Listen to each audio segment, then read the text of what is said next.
So, security breach. Half of you are doing the yoinkity sploinky, but the other half are crashing out. And I don't blame you. Whether you love or hate this game, recently there's been some drama brewing. Doesn't have to do with the shitty gameplay or the glitches or Dil Freddy. It has to do with the map.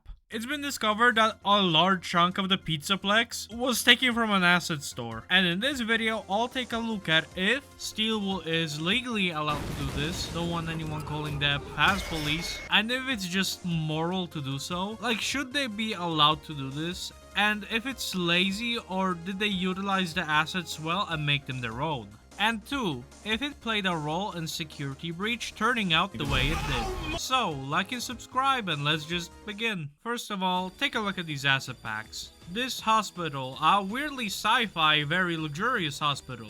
Yeah, you're gonna need the Cyberpunk Platinum insurance to get into this place. It also explains why a lot of the parts in security breach look downright fucking weird. Like this gate.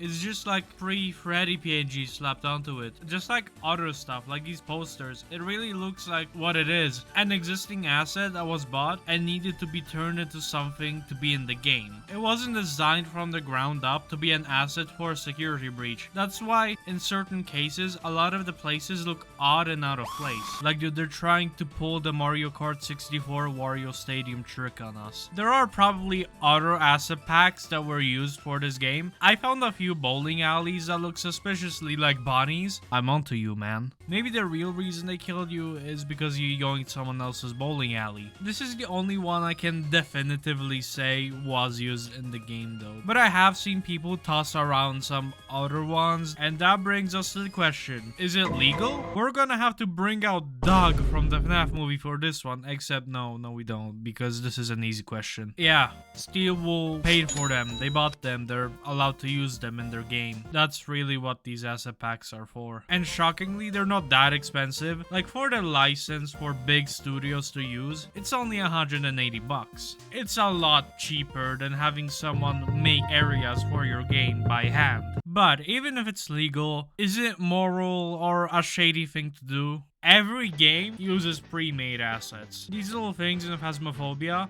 they also appear here. This oddly realistic coffee/soda machine in Garden of Banban? Yeah, no fucking way these guys made it. It's just normal in the gaming industry. These assets exist because there is demand for them. And not every game needs to have their own original, unique bowling ball. However, there is a difference between paying for small objects that would be redundant to make yourself and buying out almost the entire map for your game, just sprinkling it with some Fnaf theming, which in some areas looks really bad. The game was still really unoptimized and glitchy. The assets also explain why a part of the game can look like this, and 5 seconds later it looks like this. Even Burn Trap has been rumored to be partially made by purchased assets. It could be coincidence though. Steelwool has been known to mess up with models from time to time. I am all for studios utilizing pre-made assets. Instead of focusing on toilets, modelers can focus more on characters, buildings, and overall polish of the game. Stuff that ultimately matters way more. However, if your entire map is made out of these, I don't blame people for being disappointed, especially because so much of it feels empty. Like, there's a ton of locations that just have nothing in them. And even though these assets were used, the game still came out very poorly optimized and very glitchy. Even the biggest security breach haters compliment the Pizzaplex and how it looks, and that's because it does look good. Unfortunately, a lot of it is pre-made assets. But that brings me to Steelwool. I'm not surprised that Steelwool did something like this, and I'll explain why. I think it proves that security breach was way out of Steelwool's scope. They made mostly these smaller VR games before Fnaf, and then they made Help Wanted, which, yeah, it does have a lot to it, but it's only a fraction of the size of Security Breach. At least in terms of locations, and Help Wanted was really good. And Scott tasked them with making this massive game. And for a small studio like Steelwood that wasn't really used to these types of projects, it was a lot. Like, you know that kid that animated the Lego scene in Spider-Verse? Imagine if instead of that kid being tasked with making that one scene, he had to make the whole fucking movie. It was a lot, and that's why I think Steelwood used so many pre-made assets for Security Breach. They either didn't have enough time or experience, or even a large enough team to make such a game.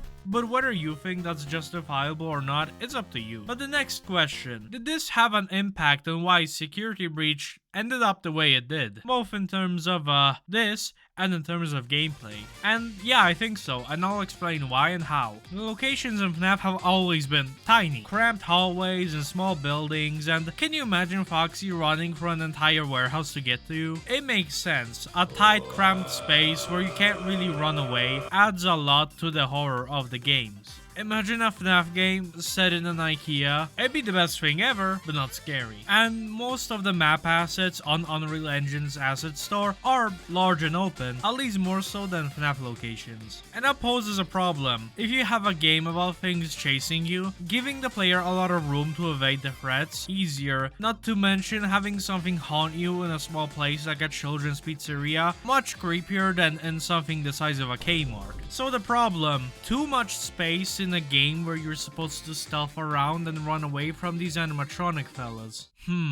How do we fix this? Wait. Control C, Control V. Yes, more security bots! Yeah, all over this fucking game, there's these guys rolling around like they're Mario Kart obstacles. If you touch them, they teleport an animatronic straight to you. Now, they may make the game really annoying to play. There are way too many of them, and they feel like an artificial way to make the game less of a walking sim. But I will give them this. If Steelwood had, and I mean had, to use these big and open assets in the game, at least they do serve to make the game less dull, even if it makes the game more annoying to play. Like without them, 90% of the game is just walking, and with them, it's looking at their patterns and hoping they don't touch you. Okay, maybe both of those are bad. What I'm getting at is, because the assets chosen for the map are so open, Steelwood needed to do something to make the threats threatening. There would be very little to stop you from just going from point A to point B, because there is just so much room for the animatronics to walk around and not notice you in, and make the game fucking boring. So a solution is these staff bots. Whether it's a good solution, up to you to decide. But I feel like they are a consequence of Steelwood using these pre-made assets. They created a problem which staff bots tried to solve, but I feel like they are a consequence of Steelwood using these assets. A game like Secret of the Mimic, which as far as I am aware does not use pre-made assets, at least not to the extent of Security Breach. I feel like it's a much more fun game and doesn't have annoying ass security bots. Part of that is thanks to the tight and more enclosed areas. The game being focused much more on stealth, evasion, and utilizing different tools to distract the mimic. Also much creepier. Part of that again thanks to the tighter areas. And to be fair, when they made Secret of the Mimic, they had much more experience on working on these larger projects, which probably helped them in just designing the game and polishing it, all of that. So overall, Steelwood didn't steal the Security Breach map. And yeah, some people think it's really shitty and some people think it's completely fine. I think it's certain that it did have an impact on Security Breach turning out the way it did, and proves that Steelwood either needed more time or more experience making these bigger games, which they did have for Secret of the Mimic, which turned out great. But what do you think? Thank you so much for watching. Like and subscribe, and I'll see you next time.